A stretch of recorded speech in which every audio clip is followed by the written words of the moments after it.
인사드리겠습니다. 여러분 안녕하십니까? 안녕하세요. 날씨가 많이 선선해졌는데 그냥 계속 이렇게 시원해졌으면 좋겠지요? 네. 자, 오늘 저는 아비의 하체를 덮었으며 라고 하는 제목으로 말씀을 드리겠습니다.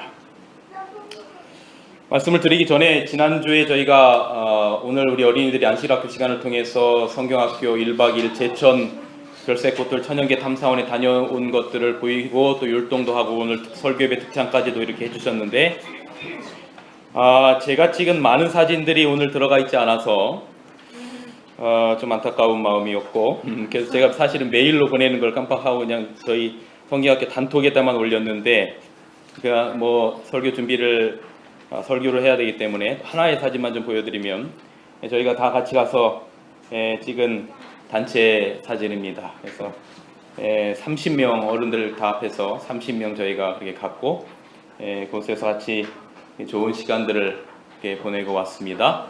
많은 것들을 배우고 돌아왔고요. 오늘 발표한 것처럼 지원해 주신 교회에 감사를 드립니다.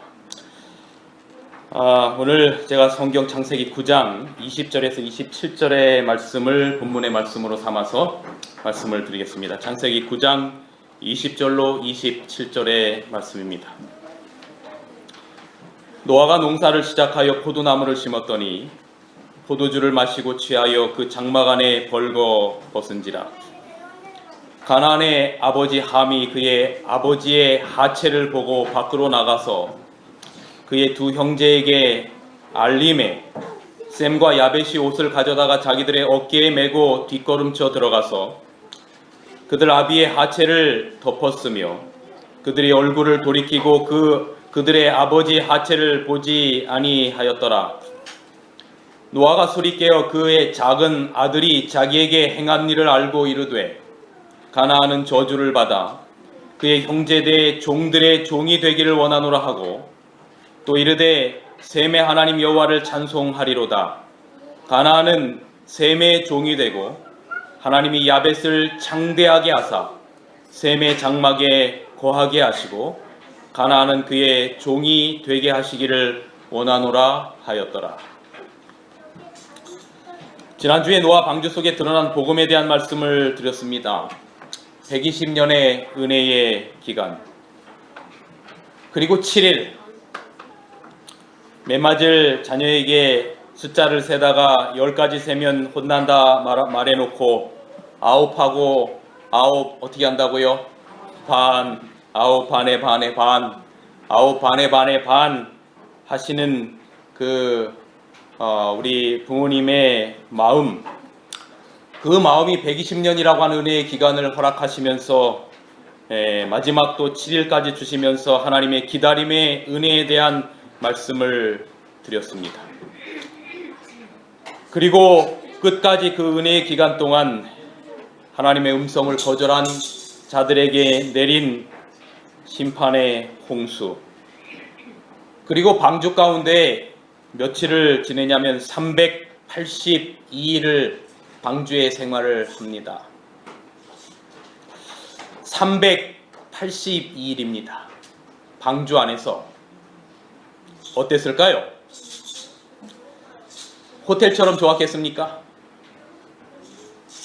지금 이렇게 시원한 공간처럼 안락했겠습니까? 한번 생각을 해보니까 이게 보통 일이 아닙니다. 상상을 해보십시오. 저도 아직 가보지는 않았고 언젠가 꼭 한번 가보고 싶다라고 하는 곳이 있는데 미국의 켄터키주에 가면 성경에 등장하는 노아 방주의 그 사이즈와 똑같은 사이즈로 만들어 놓은 실물 크기의 노아 방주를 만들었습니다. 이게 노아 방주 테마파크입니다. 미국의 켄터키주에 가면 길이가 이 길이가 한 155m 정도 된다고 합니다. 성경에 나타나는 실제의 방주의 크기로 지었습니다.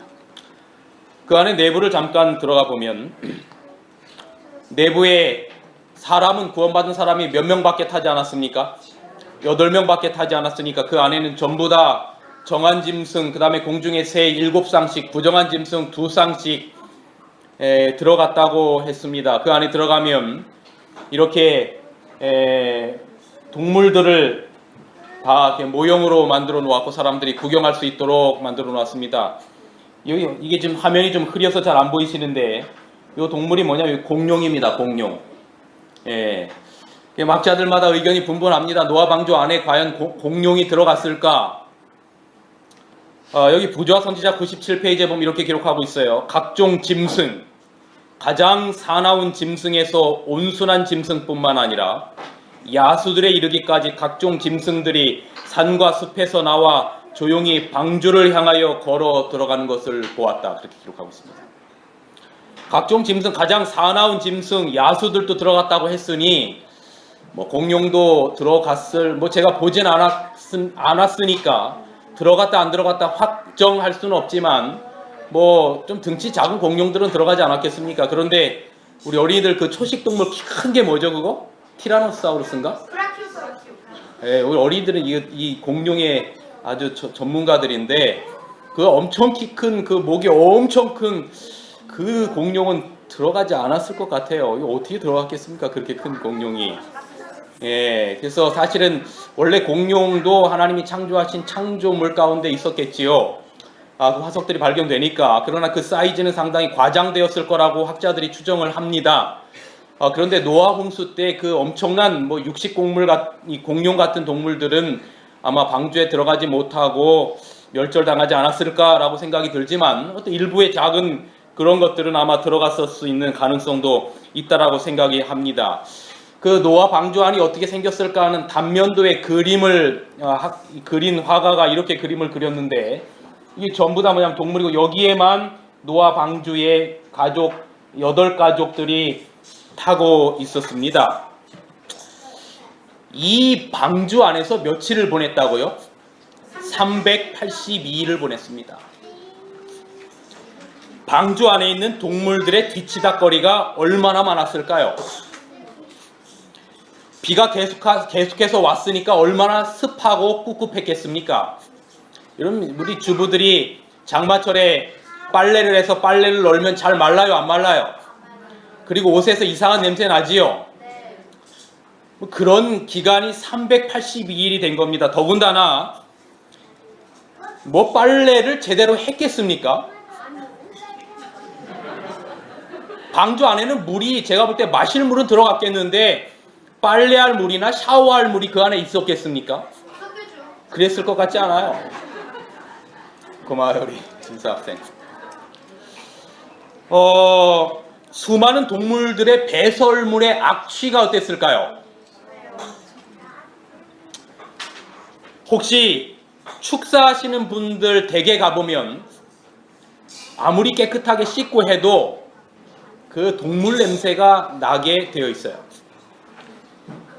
환기 시스템이 엄청 잘 되어 있었을까요? 노아 방주 안에 유일한 환기 시스템은 하늘을 향하여 열려 있었던 창 하나였습니다. 층간소음 문제는 어땠을까요? 아마 인류 최초의 층간소음 문제가 이때 발생했을 겁니다. 3층으로 되어 있었다 그랬어요. 동물이니까 서로 괜찮았지 사람 같았으면 칼부림 났을지도 몰라요. 각종 동물들이 시도 때도 없이 울부짖는 소리는 층간소음 정도가 아닌 아주 미쳐버릴 정도의 괴로운 소음이었을 겁니다. 비가 오기 시작했을 때 부조화 선지자의 글에 읽어보면 그 동물들이 공포에 질려서 울부짖었다 그랬어요.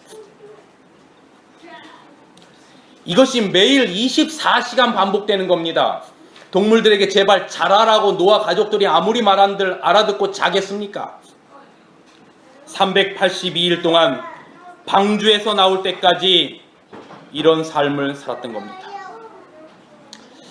제가 이런 생각을 해요. 구원의 방주 누가 예비하신 것입니까?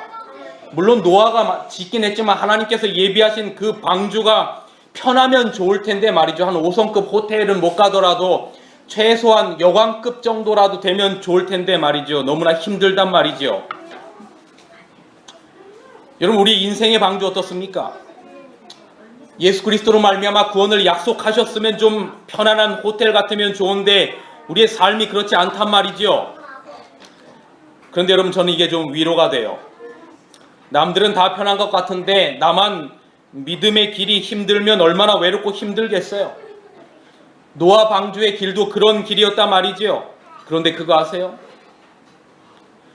단 하루도 실수 없는 끔찍한 일들이 24시간 반복되는 하루, 이틀, 한 달이 지나고 두 달이 지나고 100일이 지나고 200일이 지나고 끝날 것 같지가 않은 것입니다.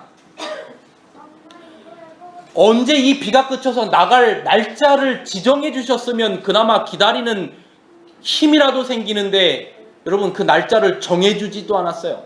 만약에 어떤 누군가가 여러분에게 운동장을 뛰어라, 예를 들어서 10바퀴 뛰어라, 20바퀴 뛰어라 하면 끝이 있어요. 그래서 이제 5바퀴 남았구나, 4바퀴 남았구나 희망이 생기는데 그냥 뛰어라 하는데 몇 바퀴를 뛰어라라고 하는 말을 하지 않고 계속해서 뛰라고 한다면 그 고통이 어떻겠어요? 노아 방주 안에 이러한 상황 가운데 하나님께서 어떤 날짜를 정한 D-Day를 정한 것이 아니라 100일이 지나고 200일이 지나고 300일이 지나가는데 하나님께서 나오라고 하는 얘기를 하지 않으시는 그곳이 멸망의 방주가 아니라 하나님이 예비하신 노아 방주였다는 것입니다. 그런데 여러분, 그래서 노아 가족들이 이렇게 모여서 하나님 앞에 기도를 드리고 좀 더 참자 어느 날 하나님께서 나오라고 하시겠지. 그렇게 끝날 것 같지 않았던 시간들이 드디어 382일이 차게 되었을 때에 어느 날 하나님의 음성이 들렸어요. 노아야, 고생했다.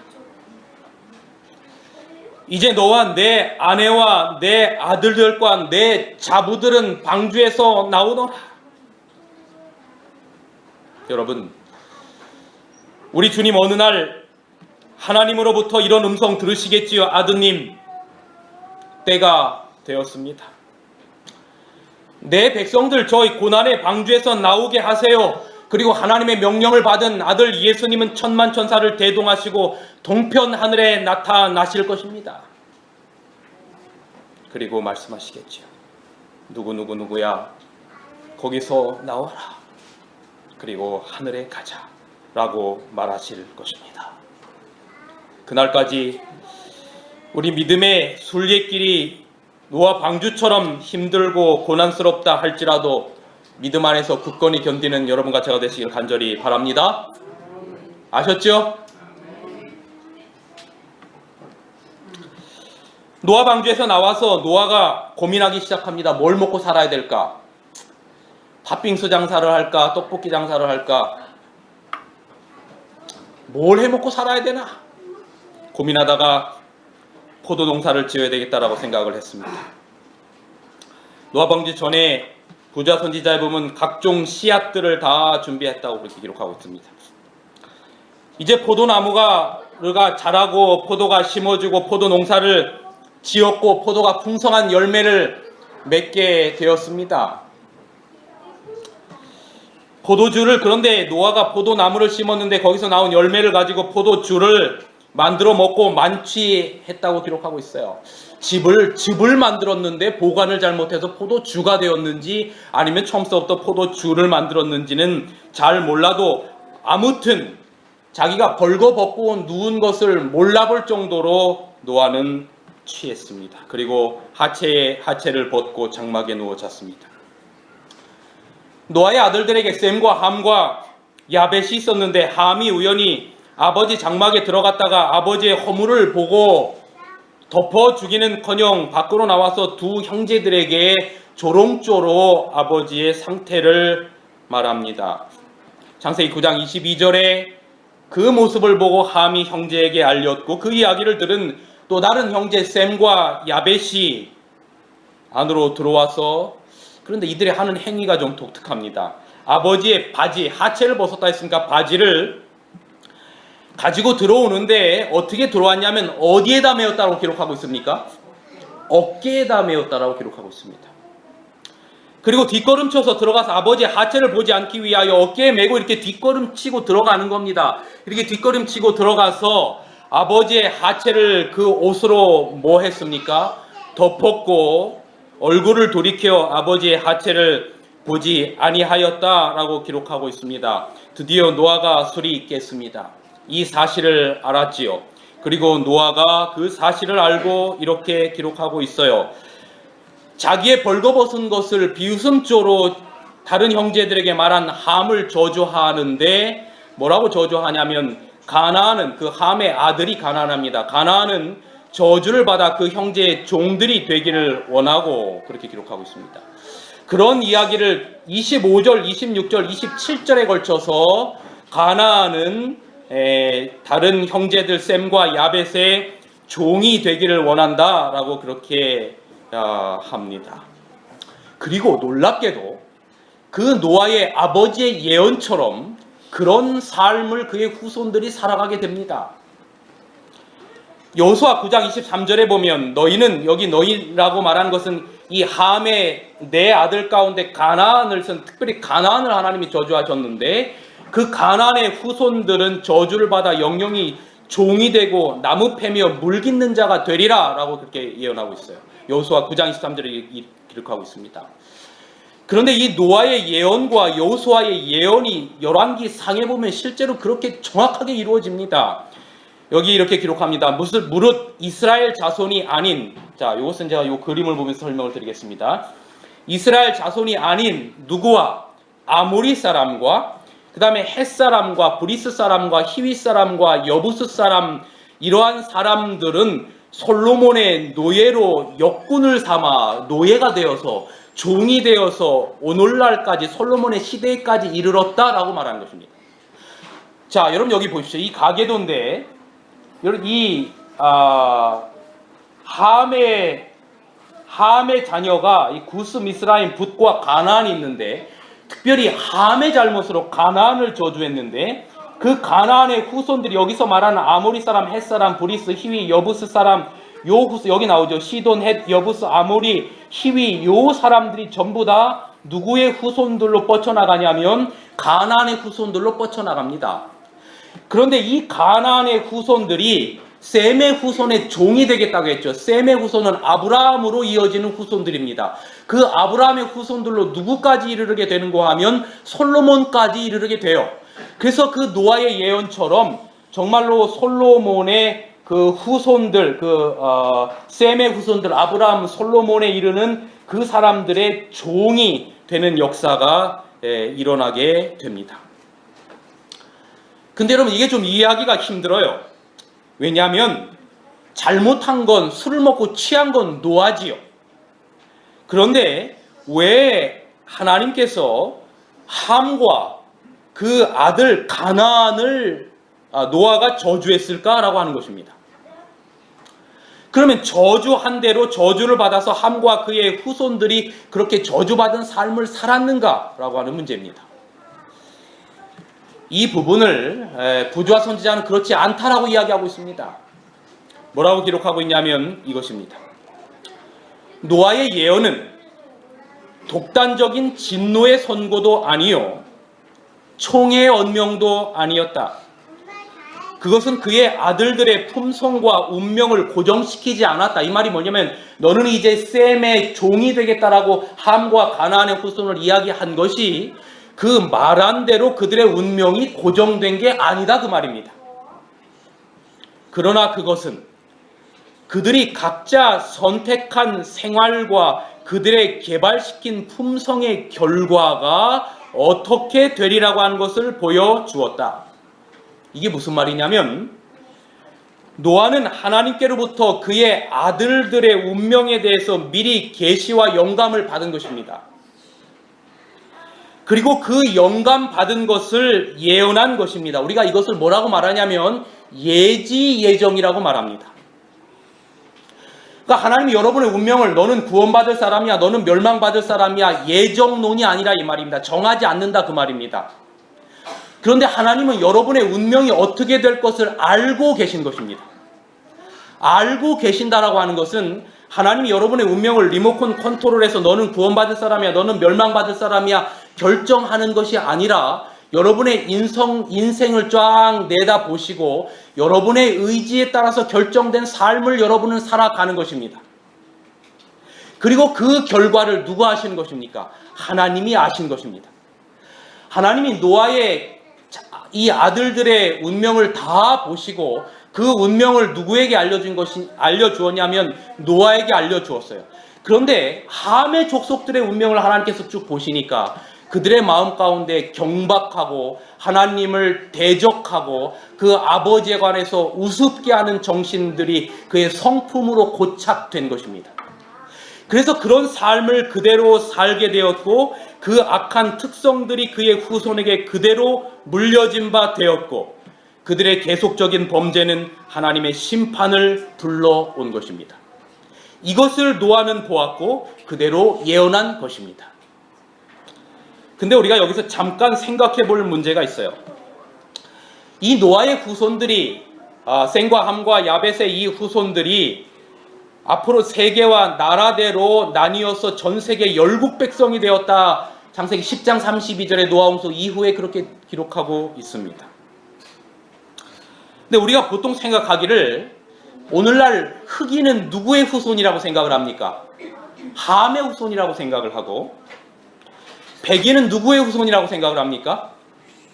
야벳의 후손이라고 생각을 합니다.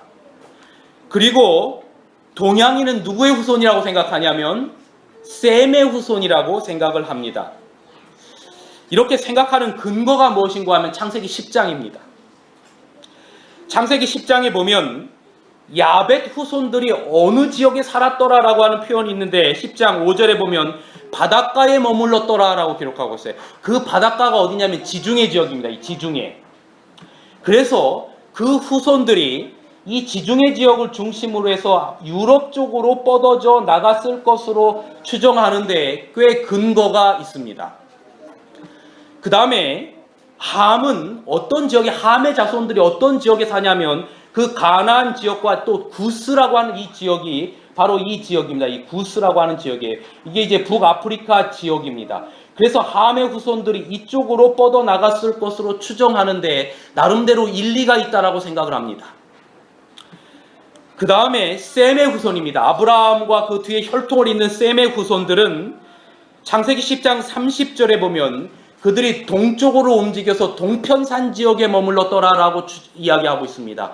그래서 셈의 후손들은 앞으로 이 동쪽 지역에 머물면서 동쪽 지역으로 뻗어나갈 것으로 추정을 하고 우리 한국 사람들은 이 셈의 이 아들 가운데 욕단이라고 하는 사람이 있는데 그 사람의 후손으로 뻗어져 나와서 오늘날 세계 인류가 되지 않았을까라고 추정을 하는데 나름대로 어느 정도 근거와 일리가 있다라고 생각이 됩니다. 그런데 여기서 이런 생각은 좀 곤란하다고 생각합니다. 흑인들이 노아의 저주를 받아서 백인들의, 왜 흑인들이 미국이나 유럽도 보면 다 꽤 오랜 시간 동안 백인들의 종으로 살지 않습니까? 그래서 저주를 받아서 그런 백인들의 종으로 산다라고 하는 이런 인종주의적인 해석은 글쎄요, 이건 좀 바람직하지 않은 것 같습니다. 그런 해석은 우리가 차지하고 어쨌든 이 세 후손들이, 노아의 세 후손들이 성경 창세기 10장 32절처럼 전 세계의 인류로 뻗어 나갔다라고 하는 것은 우리가 그렇게 이해하는 것이 충분히 합리적이라고 생각이 됩니다. 다시 본론으로 돌아오겠습니다. 이제 함은 그렇게 아버지의 하체를 보고 마치 막 조롱하듯이 그의 형제들에게 이야기를 하고 이제 그 두 아들이 함의 행동과는 달리 셈과 야벳은 아버지의 수치를 덮습니다. 그런데 오늘 제가 살펴보려고 하는 것은 여러분 이 셈과 야벳의 행동입니다. 이 셈과 야벳이 아버지의 옷을 가져다가 어깨에다 메고 뒷걸음 쳐서 아버지의 하체를 덮었다라고 기록을 하고 있습니다. 어깨에 메었다, 아버지의 하체를 덮었다라고 하는 이 용어는 여러분 성소 용어입니다. 무슨 용어라고요? 성소 용어예요. 여러분 레위인들이 성물을 어디에다 메고 다녔냐면 어깨에다 메었어요. 그래서 법궤를 제사장들이 이 어디에다 메고 갔냐면 이렇게 서로 이렇게 나무로 이렇게 연결을 해서 레위인 4명이 어깨에다 메고 갔습니다. 이것은 뭐냐면 대단히 존귀한 귀중한 그런 표현을 가지고 있습니다. 그 다음에 아버지의 하체를 덮었다라고 하는 이 말의 의미는 성소의 의미가 뭐냐면 덮다라고 하는 의미를 가지고 있는 것입니다. 그래서 이 의미는 대단히 중요한 의미를 가지고 있는데 여기 셈과 야벳이 그 의미를 알고 했든 모르게 했든 이 의미는 성소의 용어입니다. 그래서 많은 사람들이 이 사건을 두고 효도하면 복을 받고 불효하면 저주를 받는다라고 하는 그런 의미로 해석을 하는데 여러분 이것은 전혀 그런 의미를 가지고 있는 내용이 아닙니다. 성경을 기록한 목적은 우리의 구원을 위하여 기록한 것입니다. 그래서 우리는 여기서 오늘 하나님의 덮어주심의 은혜, 구원의 은혜를 보려고 하는 것입니다. 노아 방주 자체는 하나님이 함께 하시는 성소였습니다. 시편 29편 10절에 보면 여호와께서 홍수 때에 좌정하셨다라고 기록하고 있어요. 150일 동안 물이 쏟아졌습니다. 하늘부터 쏟아지는 물로부터 이 생명들을 구원하고 그들을 보존하려고 했던 것이 바로 성소였습니다. 그러므로 성소는 하나님의 덮어주심의 은혜가 있는 것입니다. 그래서 노아 방주 자체가 바로 성소가 되는 것입니다. 그래서 이들이 이 덮어주심의 은혜에 감사해서 방주에서 나오자마자 그리스도를 상징하는 정결한 짐승을 잡아서 제사를 지냈어요. 여러분 이 당시에 노아가 이런 어마어마한 방주를 지었는데 382일 비가 온 것이 150일 동안 비가 왔는데 비가 샜을까요? 비가 안 샜을까요? 비가 새지 않았어요. 단 한 방울의 비도 새지 않았다고 말하고 있어요. 덮어주심의 은혜를 상징하는 것입니다. 그래서 노아와 그의 아들들은 이 덮어주심의 은혜를 여러분 382일 동안 노아 방주에 있는 동안 노아가 그의 아들들에게 이 내용을 가지고 계속해서 기별하고 선포했습니다. 이 노아 방주가 의미하는 바가 무엇인지, 왜냐하면 이것을 노아는 계시로 말미암아 이것이 무엇을 상징하는지 알았고, 그래서 노아 방주에서 나오자마자 정결한 짐승을 잡아서 제사를 지낸 이유가 무엇인가 하면 이 방주가 예수 그리스도를 표상하고 마침내 십자가를 표상하고, 그래서 그 예수 그리스도를 표상하는 양을 잡아서 제사를 드린 이유를 노아는 알고 있었기 때문에 노아 방주에 탔던 그 자녀들에게 그것을 기별했고 전했습니다. 그런데 여러분 자식들이 이 기별을 주의 깊게 듣는 자식이 있는가 하면 주의 깊게 듣지 않는 자식이 있어요. 오늘 우리도 마찬가지 아닙니까? 똑같은 자식이 있는데 어떤 자식들에게 아무리 하나님의 기별을 전해도 어떤 자식들은 주의 깊게 듣는 자식이 있는가 하면 어떤 자식은 주의 깊게 듣지 않는 자녀들이 있습니다. 함은 주의 깊게 듣지 않았어요. 그리고 함의 마음 가운데는 하나님의 기별에 대한 경멸의 태도가 있었다 그랬어요. 그리고 그 은혜를 무시한 것입니다. 감정적으로 하나님의 기별을 무시했어요. 그래서 아버지의 하체를 보고 조롱했던 것은 덮어주심의 은혜를 무시한 것이고 아버지와 예수 그리스도의 그 은혜를 무시했던 거예요. 근데 여러분 이게 가인과 아벨의 제사 가운데도 있는 거예요. 가인과 아벨의 제사 가운데 하나님께서 가인과 그의 제사는 받지 않으셨어요. 그 이유가 뭐냐면 하나님께서 드리라고 하는 그 속죄의 의미가 있는 피의 제사를 드리지 않은 겁니다. 이게 바로 뭐냐면 덮어주심의 은혜를 무시하고 망각한 제사였기 때문에 받지 않으신 거예요. 제가 이 내용을 생각하고 묵상하면서 이상하게 떠오르는 그림 한 장이 있었는데, 우리 어린아이들 이거 봤지요? 이 어린아이들 이거 뭔지 알아요? 이거 혹시 뭔지 알겠어요? 인크레더블 봤어? 인크레더블? 네. 그 아이들이 보는 인크레더블이라고 하는 애니메이션 영화 가운데 이게 가족이 있는데 이 가족들이 다 영웅입니다. 그래서 뭐 이게 어떤 아이는 막 정말 엄청 빨리 다니는 사람도 있고 어떤 아버지는 힘이 세고, 근데 엄마의 특징이 뭐냐면 이 엄마는 몸이 다 늘어나요 이렇게. 근데 아버지가 어떤 섬에 잡혔어요. 근데 그걸 알고 아버지를 엄마랑 자녀들이 구하러 가다가 그 비행기가 이렇게 적에 의하여 폭파가 됩니다. 그리고 바다로 떨어지는데 전부 다 죽게 생긴 겁니다. 그때 이 엄마가 자기 몸을 늘려요. 그러니까 이게 낙하산이 아니고 이게 머리고 이 엄마입니다. 엄마. 그리고 이 엄마가 이 두 아이를 이렇게 다 보호하는 겁니다. 그래서 위로부터 내려오는 파편들로부터 아이들을 전부 다 뭐 하냐면 보호하는 겁니다. 이 자꾸 저는 이 부분을 묵상하면서 이 그림이 자꾸 떠올라서 아무리 이 그림을 찾아도 찾을 수가 없어서 제가 어제 밤에 저희 큰아이에게 영현아 이것 좀 꼭 찾아줘라. 근데 사진에는 어디를 찾을 수가 없어서 동영상을 보면서 캡처한 사진입니다. 이게. 여러분 이게 뭐냐면 덮어줌의 은혜. 이게 성소입니다. 성소가 표상하는 게 딱 이겁니다. 덮겠다는 거예요. 근데 이 덮어줌의 은혜를 첫 경험한 사람이 누군가 하면 아담 부부예요.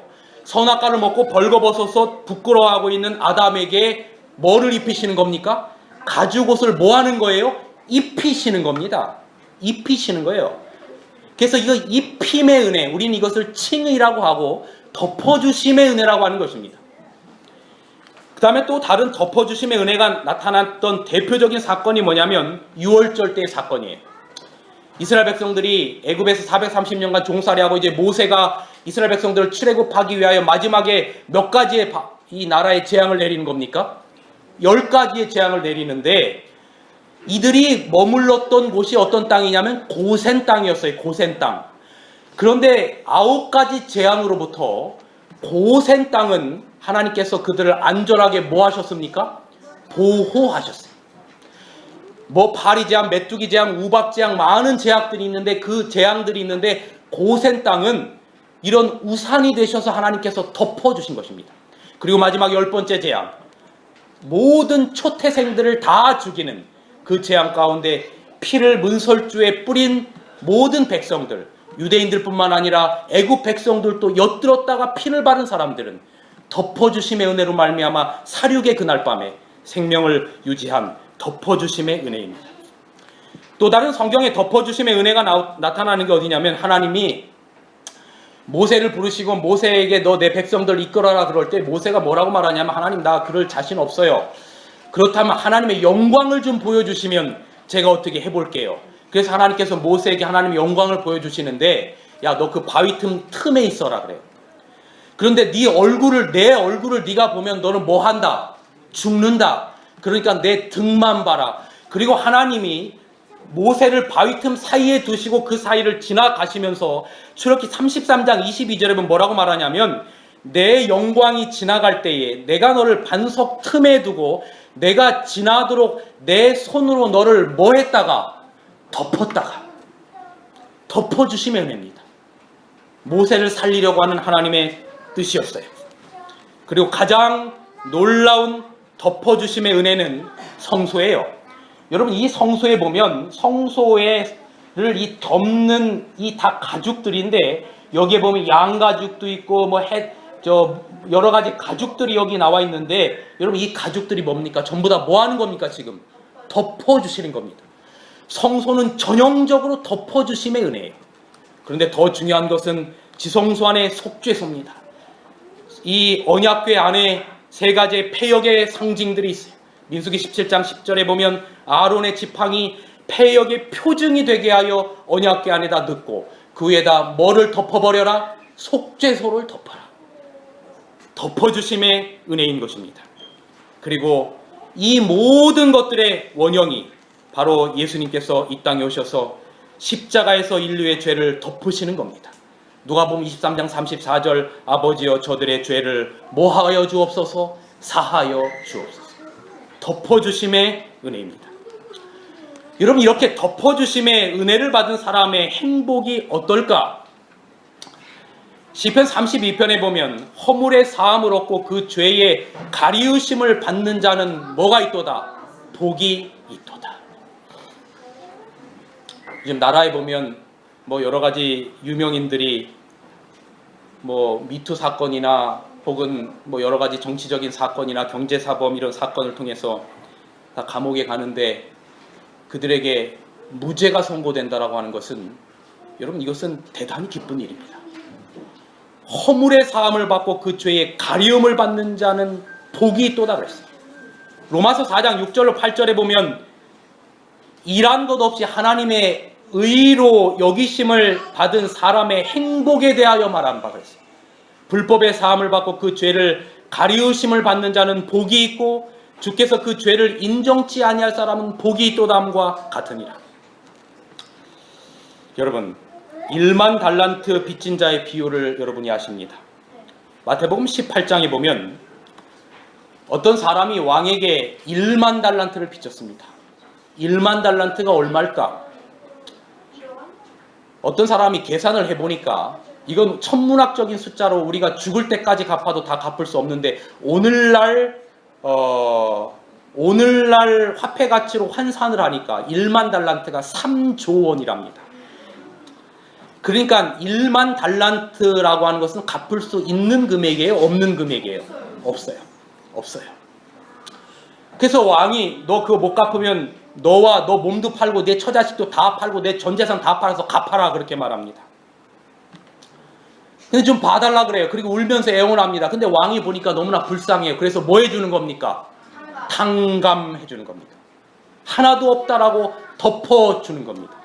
의롭다고 칭해주는 겁니다. 탕감 받았으니 더 이상 죄인이 아니죠. 근데 이 사람이 나가다가 자기한테 100데나리온 빚진 자를 만났습니다. 100데나리온은 오늘날로 말하면 하루 품삯입니다. 그러면 아마 오늘날 우리나라 하루 품삯 얼마 합니까? 한 6만 원에서 10만 원 사이 합니까? 그 정도 빚진 자를 용서하지 않는 겁니다. 그래서 한번 봐달라고 하니까 봐줘요, 안 봐줘요?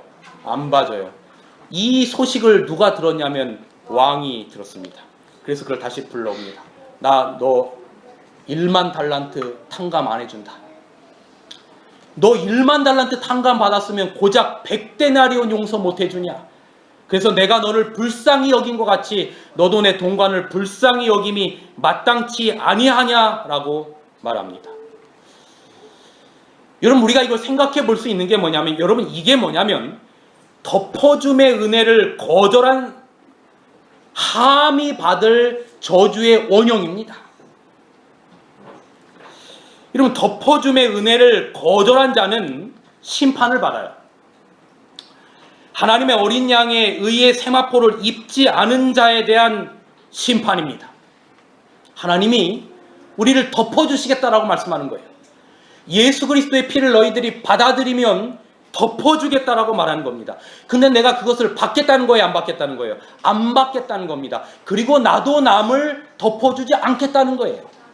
이게 함이 받은 심판이에요. 그런데 이 함이 받은 심판의 원형이 있어요. 그 원형이 바로 마지막 날의 심판이에요.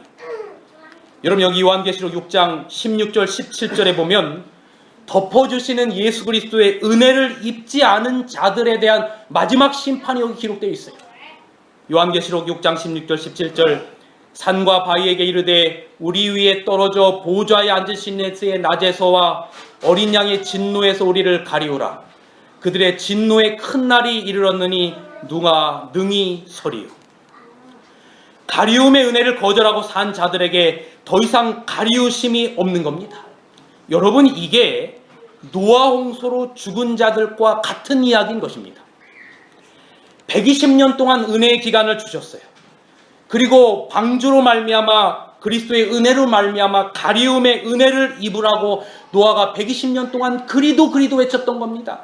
아우 반에 반 하면서 노아가 하나님으로부터 음성을 받아서 외쳤던 기별이 뭐냐면 덮으심의 은혜를 받으라는 거예요. 그런데 그것을 끝까지 거절한 자들에게 물의 심판이 있었지요. 마지막 때에도 가리우심을 받은 자들의 그 은혜를 거절한 자들에게는 불의 심판이 있겠다라고 말했어요. 하나님께 가리움을 받지 못한 자들은 어린 양의 진노가 얼마나 무서운지 산과 바위를 보고 가려달라고 아우성 치는 겁니다. 그러나 어린 양의 피로 가리움을 받은 자들은 그들이 그리스도의 의의 옷을 입고 하나님 앞에 구원의 찬송을 드리겠다고 했어요. 그래서 여기 가리우심을 받지 못한 자들, 바로 이 속죄를 받지 못한 자들의 그 저주의 원형 구원받지 못할 사람들의 이야기가 여기 데살로니가후서 2장 10절에 기록되어 있는데 이렇게 기록되어 있어요. 불의의 모든 속임으로 멸망하는 자들에게 이 말이니 이는 저희가 뭐를 받지 아니하였다? 진리의 사랑을 받지 아니하였다. 가리우심, 덮어주심의 은혜를 끝까지 뭐 했다는 겁니까? 거절했다라는 거예요. 그래서 구원받지 못하겠다라고 기록하고 있는 것입니다. 그런데 예수 그리스도의 은혜로 말미암아 구원받은 자들은 어린 양의 피로 말미암아 씻어진 흰 두루마리를 입고 그들이 하나님 앞에 찬양하는 겁니다. 구원하심이 보좌에 앉으신 우리 하나님과 어린 양에게 있도다. 여러분, 2008년 중국 스촨성에서 엄청난 대지진이 발생한 걸 여러분이 알고 계십니다. 그런데 구조대원들이 구조를 하다가 보니까 한 흙더미에서 정말로 한 엄숙한 광경을 목도하게 됐는데, 이게 그 현장의 사진이에요. 아래는 6살 정도로 보이는 딸 아이를, 엄마가 그 딸 아이를 부둥켜 안고 얼굴과 얼굴을 맞이 않고 그 딸을 덮어버린 겁니다. 그래서 모든 그 지진으로부터 모든 것들 다 엄마가 맡고 그 딸을 구원하기 위한 이 정말 엄숙한, 정말 이 아름다운 사진을 보고 많은 사람들이 감동을 받았습니다. 사랑하는 성도 여러분, 오늘 우리들에게 우리의 덮어주심의 은혜가 있음을 인해 주 앞에 감사하길 간절히 바랍니다.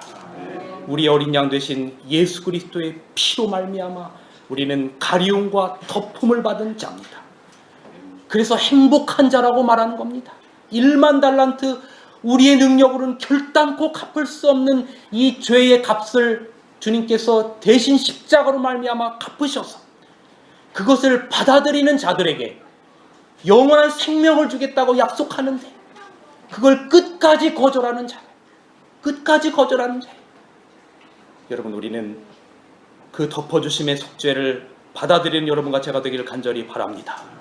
그 은혜를 누리고 그 은혜에 감사하고 그 은혜에 찬양하고 그러한 덮어주심의 은혜를 주신 그 은혜에 감사하며 우리가 우리에게 죄진 자들을, 우리에게 서운케 한 자들, 우리에게 힘들게 한 자들을 덮어줌으로 말미암아 그 속죄의 은혜가 그리스도의 성품을 대변하는 우리의 삶을 통해서 드러나게 되는 삶을 살다가 마침내 덮어주심의 은혜를 받아들인 자들을 데리러 우리 주님 영광 가운데 이 땅에 오시는 그날 그 아침, 우리가 주님을 기다렸으니 주님 저희를 구원해달라고 하는 주님의 음성을 듣게 되는 여러분과 제가 되기를 간절히 바라면서 오늘 말씀을 줄이겠습니다.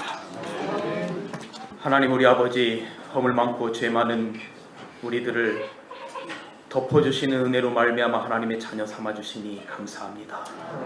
그러고 보니 성경에 면면이 흐르는 많은 이야기들 가운데 우리의 죄를 덮으셔서 하나님의 은혜로 구원하시고자 하시는 그 놀라운 역사의 현장들을 바라보게 됩니다.